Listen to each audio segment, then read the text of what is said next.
Okay, I'm Sarah and I'm an alcoholic. Yeah, you are. And I do go to jail a lot. Because in the county I live in, which is Miami County, which is like 300 miles away from here, I had to get a passport stamp on my way.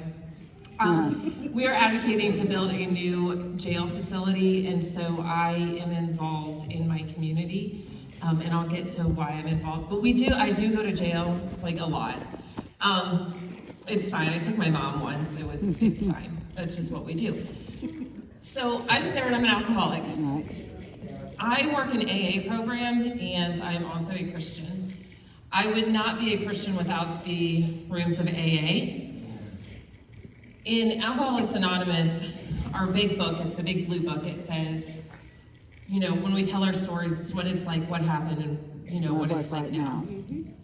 And I think one of the most important things for me is the what it's like now, because I feel like we probably all have a lot of things in common, right? Like I'm a raging alcoholic. My drug of choice is Bud Light in a can. If I wanted to be fancy, I would get it in a bottle. Draft was a rare occasion because sometimes it would make you sick.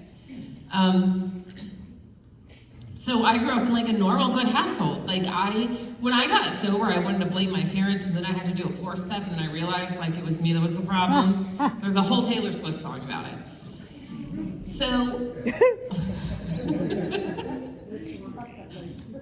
it's me, hi. I'm the problem, it's me. That one. Yeah. She made that one for alcoholics, I swear.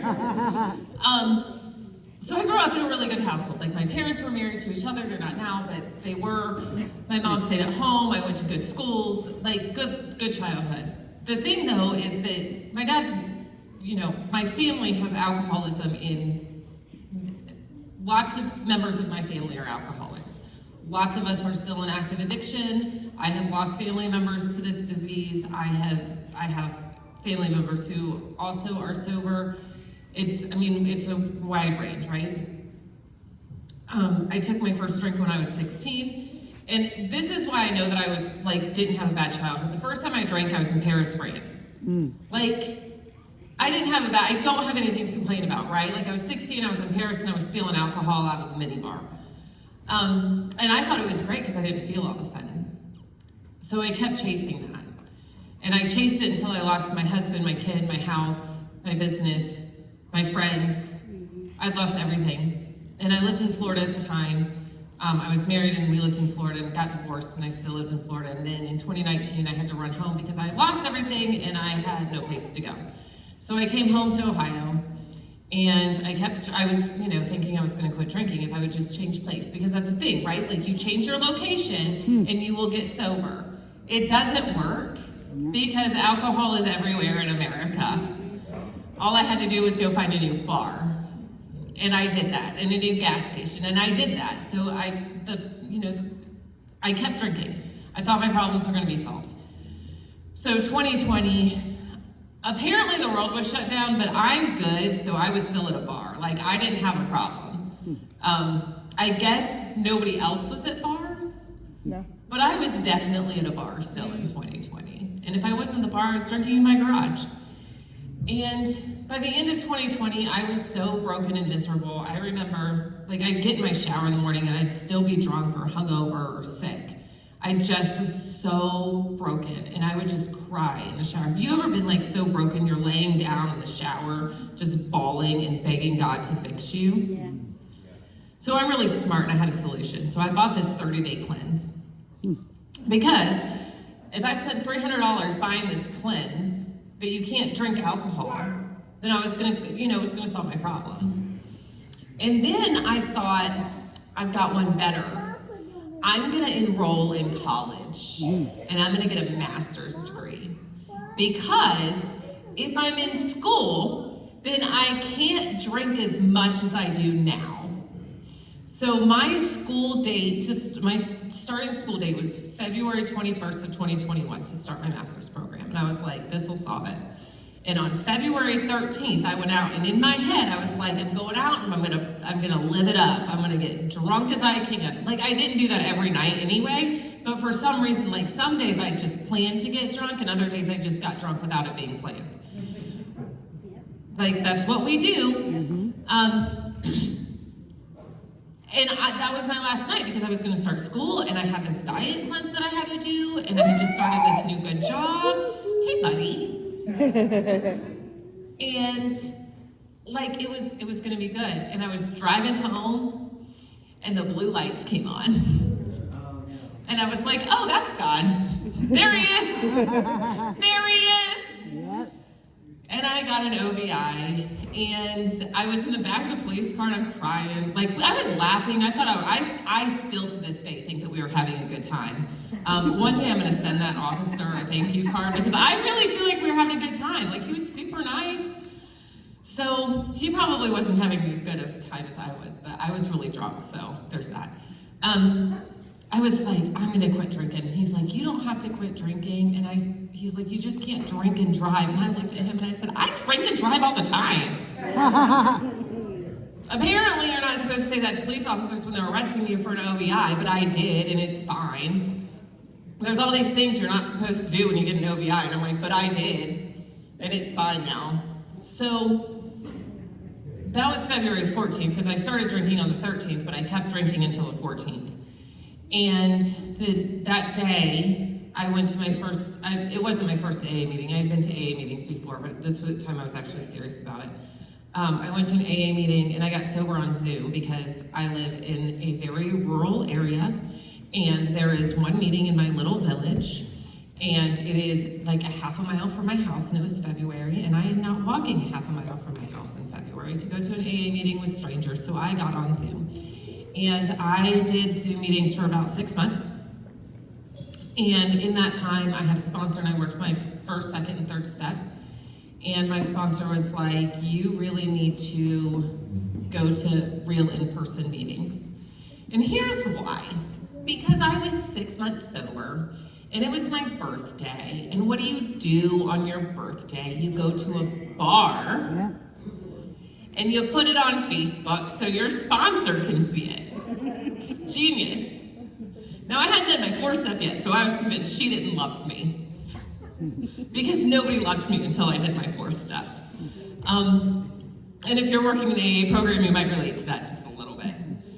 So, I started going to real in-person meetings, which is when I met Chantel and my friend Eden, who did not like me when they met me. Fun fact, I was in Chantel's wedding. It didn't last long. The wedding? The what? They're not liking me. Oh, yes.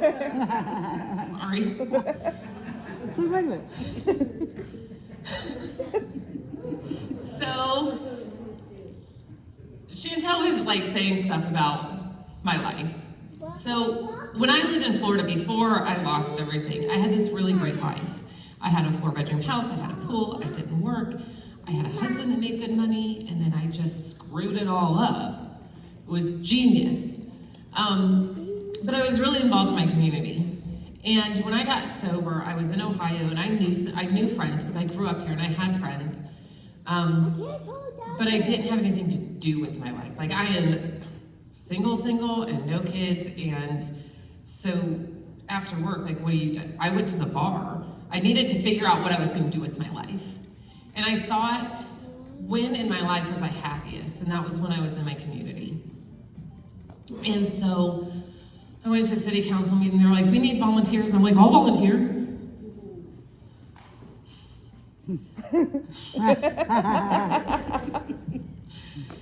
So that went wild. But because I was able to recreate my life, and I'm a big, like, the 3rd step is kind of my favorite step, I think. Made a decision to turn my will and my life over to the care of God as I understand Him. And so I just kind of surrendered, and I told God, if this is your will for my life, then this is what I want. It's not really what I want, but what I want is different than what God wants, but I want what God wants. Yes. You know what I mean? Like, I want certain things, and God's like, no, ma'am. And I'm like, but I want you to want what I want. Yeah. So that's how I ended up as vice mayor of the village of West Milton. And Oops. Oops. It's fun though. But it's also proof that you can do anything, right? Like, it's not because I have a degree. It's not because of my background or anything like that. Like, literally anybody can get their name on a ballot and get elected. Like, literally. So when I was new sober, one of my things was I was not going to church. So I grew up in a very strict church. And I do want to clarify what they said and what I heard are probably not the same thing. And I think we've probably all had that experience because I'm an alcoholic and my brain won't process what my disease wants me to hear. And my disease wants me to be dead and it'll settle for miserable. Yes. So if my parents are taking me to church 17 times a week, I'm going to hear things that my disease doesn't want to hear because it wants to be fed. So I was like, I'm never going to church. I don't like that God that I grew up with. He is mean, he is scary. And somebody said, you need to fire your God and get a new one. Woo. And somebody gave me the example that her higher power, if you've ever seen the movie Tangled, like Rapunzel, kind of the cartoon movie, and the parents, she's stolen from her parents, and the parents let these balloons up every year, and all they want is to find her. And she was like, all God wants is to find you. That's all God wants. God just wants you. Man. And I was like, okay, so I've got to go find my own, like, character God. Like, I need something. So I like Harry Potter. Yes, I see you. So me and Dumbledore, because listen, he's like the most powerful wizard. And he always knows what Harry's doing. He always knows what's going on. And so it just made sense to me at the time. And then I found myself in church. And I was like, oh, this is what I've been missing. Okay. And it wasn't the same kind of church that I grew up with. Just for reference, I converted to Catholicism in 2023. That was a surprise. Fascinates me what happens. Sobriety is fascinating. It is a fascinating journey. And when I found God, I realized how much He has protected me and saved me from everything that is bad in this life. I mean, some of the things that He saved me from, when I left Florida, the people that I was spending time with, I mean, I was like the bottom of the bottom. The people I was spending time with, like, I pray that they're still alive. Like, I don't know what's happening, but I know that the last time I saw or heard anything, they were on a path that is not a path that I wanted to go down. And I would have gone down that path so fast. Because when you're in active addiction, you want to, I'm an extrovert. Like, I enjoy speaking in front of people. I think this is fun. So I'm a total extrovert. So I want to do what the people are doing. Like, I want to be around my friends. Like, what are you guys doing? Let's go. It's fun. Sobriety has changed a little bit of that for me, but that's another story. Okay. But I would have gone down those paths, right? And God protected me in those moments. And at the exact time, He got me out of a place that was going to kill me into a place where I could heal. Yeah.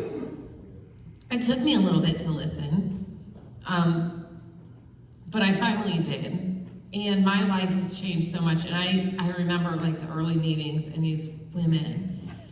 And when you're new in recovery and you hear this, it is like nails on a chalkboard. My life is so good today because I'm sober. That one just irked me. Like, I was like, your life is not good. Like, what do? You can't have fun. Like, how am I supposed to do anything? How could I possibly, I didn't know that I could do things. Like, I didn't know what to do. And I get a lot of good thoughts in my car, apparently. So I was driving my car one day and, like, single. I was like, how am I supposed to go on a date? Like, if you can't go have a drink. And God, I swear this is God talking to me. God's like, you can do anything but get a drink. And I was like, oh. Because when I was drinking, I couldn't do anything but drink. Right. And so now I've got all these options, like I can do all these things, and sometimes I do, and it's always surprising. I get a kick out of watching me. I'm like, oh, there's a Harley in my garage that I can ride. Yes. I couldn't do that drinking. Like, I'm fascinated at the fact that I can ride a motorcycle. Fascinated. Every time I'm on it, I'm like, dude, how did I just shift that gear? How did I know when to shift it? You learn. Yeah. You just do. It's so weird what happens. So my life today is amazing. And it's not amazing because of the motorcycle. That is really fun though. I highly suggest it when you're ready, but don't buy a brand new one because that's a bad life choice. I know. Getting sober doesn't make you smart.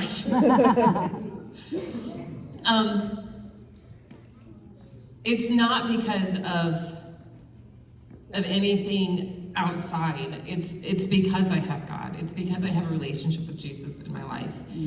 I did a tour here today. This place is phenomenal and amazing what is happening here. Like, God is here. Yes. It is phenomenal, and we need to repeat this all over. And trust, I'm on a mission now. Yes, Like, trust that once I set my mind to something, like, we're gonna do it, because don't say I can't. Yep.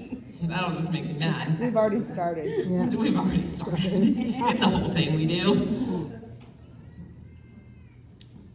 But because I have a relationship with God, I can say, I told Cassandra today, I said, I don't know why I'm here, but God, I don't know. I don't even know. Like, we're just here for it. My plans, I want to be a real estate investor. Like, I really want to, like, flip houses, and I want to own 100 rental properties, and I want to profit $300 a month off each rental, and I want to make $300,000 a year so I can save 100, give 100, and spend 100. And that's what I want. I mean, I've read all the books. I've tried. And God's like, no, you're going to be a professional volunteer. And I do have a job. I have my dream job. It's amazing. But I do have a job. But I do so much volunteer. Because that's what God wants for me. And that goes back to that surrendering your will to God, I want this for me. And I want you to want this for me. And it never works. I try to bargain. I'm like, listen, if you'll just give me a husband, I'll quit all this volunteer work. Psych. Isn't that funny? He's like, why would I want you to quit doing what I want you to do? Why would I do that?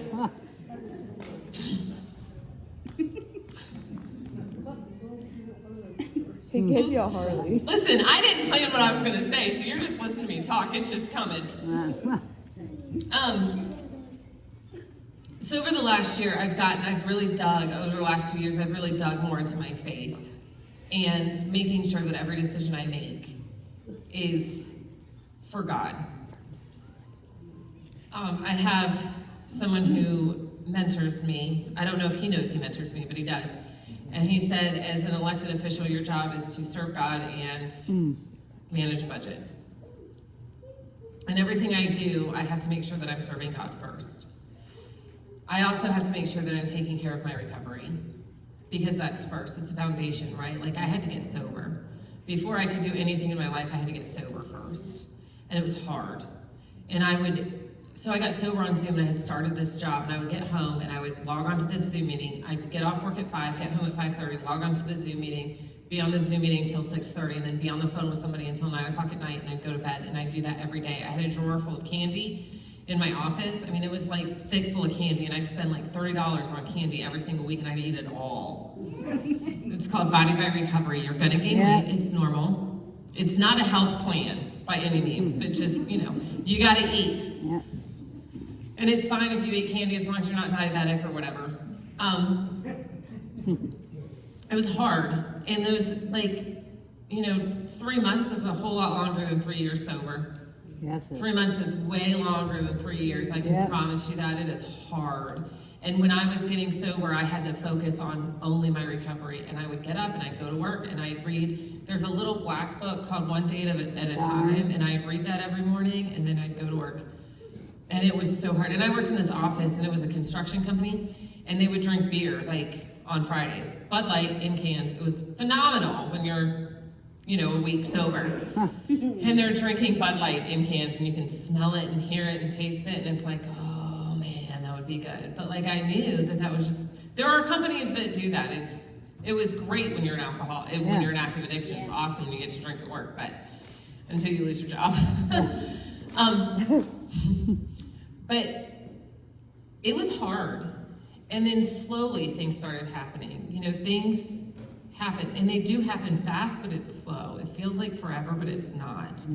I've been sober for 5 years, and that's not a long time. But a lot of things have happened.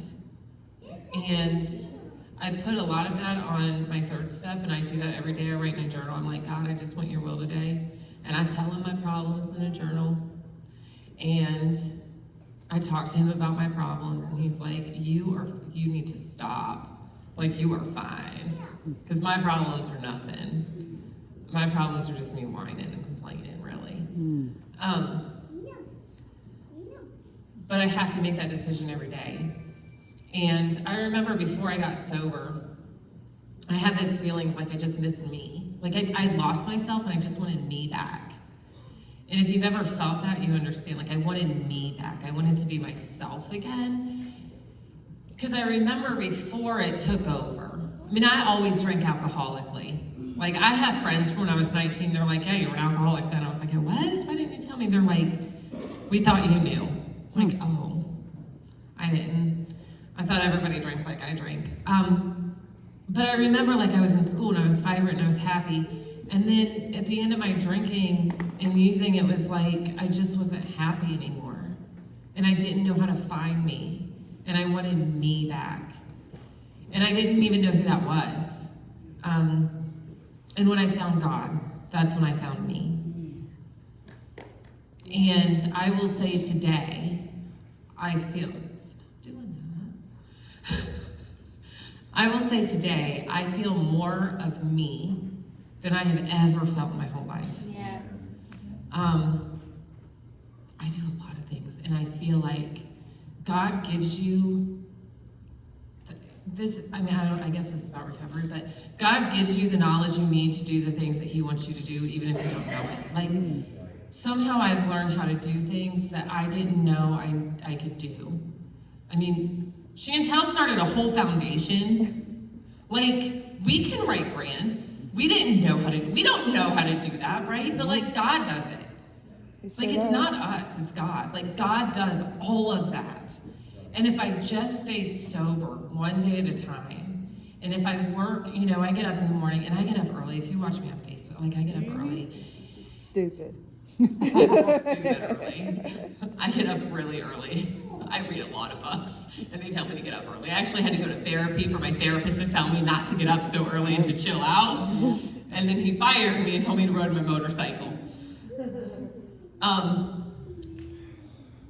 But I get up early because I need to spend time with God first. I have to have that. If I don't start my day off praying to God, and I say the same prayers every morning, I pray for the same list of people. I pray for the same things. I don't pray for myself. I don't know if I'm supposed to or not. I don't know. Usually I journal that. It's a process. I am very high maintenance in the morning. I have to maintain it in the morning. That, to me, that was one of the biggest things in recovery, was start the day. Like, before I get out of bed, I start praying. Because I have to give every day to God. And I have to ask Him to help me stay sober every day. And I thank Him every day that I get to wake up sober. Am I running out of time? You're good. Okay. I'm just talking. 5 more minutes. 5? Okay. Oh, we got plenty of time. So I get to wake up every day, and I get to wake up sober. And, I get to wake up on Saturday mornings, and I don't have a headache. Yay. Yep. And it's phenomenal. Yes, ma'am. I struggled to learn how to go to bed when I got sober. Like, I didn't know how to go to sleep at night. And I don't know if anybody else can relate to that. Like, I remember the first, like I was probably having withdrawals. I don't know. I was pretty hungover for a couple days. I felt horrible, so like it wasn't so bad. But once I started to feel good, I was like, how do I go to bed? And I still struggle with that sometimes. Like sometimes I'm like, put the phone down, close your eyes, and I'll start praying because I think God doesn't mind if we fall asleep when we're praying. Yeah. I think He likes it. So, like, it's still a learning process, right? Like, it's still an everyday. But I didn't know how to go to bed. I didn't know how to pay my bills. I didn't know how to do any of these things. And because just one day at a time, you learn something and you just practice and it gets better. And because of that, apparently I hang out with senators. I don't know which one. We're working on it. Or congressman. Congressman. Congressman. Congressman. My bad. Yeah. Yeah. I'm not talking about politics, so we're being good. But because I'm able to stay sober one day at a time, what I have learned is that God's going to show me what the next right thing is to do. Yes. When He asks me to do something, He's going to give me the resources and the Woo. knowledge to do it. Wow. Because I will tell you, there are things, and I'm like, how did I know that? Like, I don't even know. But there are things, like, when you start having those experiences, pay attention, because it's really cool to, like, pay attention to what, like, stuff that I have learned that I didn't even know was in my brain, because God put it there. I did not. And the people that I get to be around, because I'm not a drunk. I am an alcoholic. I have for me, I have a disease of alcoholism. I don't know what y'all believe, but you can believe whatever, but I personally believe that I have a disease of alcoholism. It's hereditary. It's a family trait. Yep. I won. And I do think it's a gift today. Like, I am so grateful. And I used to also hate that when people are like, I'm a grateful alcoholic. I'm like, what are you grateful for? This sucks. They're like, it's gonna get better. And I'm like, it's not. I was wrong. So, I lost my train of thought. It's okay. I just keep talking. Keep coming back. I will. I have learned after getting through the hard part that life gets infinitely better. And the people that God puts in your life are there for a reason. And I get to sit in rooms with people that I never imagined. Like, it baffles me. Like, baffles me. The people that I have in my life and the people that I have that are mentors baffles me. I'm like, you guys can't know who I am. And they all know. Like, I'm very open about my addiction and my recovery, because I don't ever want somebody to come after me and be like, she's an alcoholic. Yep. Why are you picking her? I don't want it to be a surprise. I'm not ashamed of that. I'm also a Christian, and I'm not ashamed of that. Yes. Yes. Thanks. So, like, why would I be ashamed of it? This program and the people in these rooms in recovery are so amazing. They will change your life, and I have seen that change in my life. And I have seen what God does, and it's absolutely amazing. And I want to just say one last thing, because I'm really excited to be on this stage, right? So if you've ever read the book, and I'm going to talk kind of politics, but if you've ever read the book Hillbilly Elegy, okay. J.D. Vance's mother, who is our vice president, was here. Yep.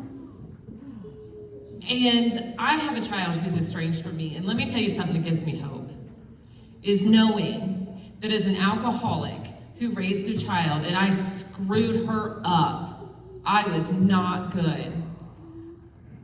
I know that my kid can do amazing things. Absolutely. And I think that is so powerful to see her story and what she did. I mean, she got fired for roller skating through her hospital while high from hills she stole.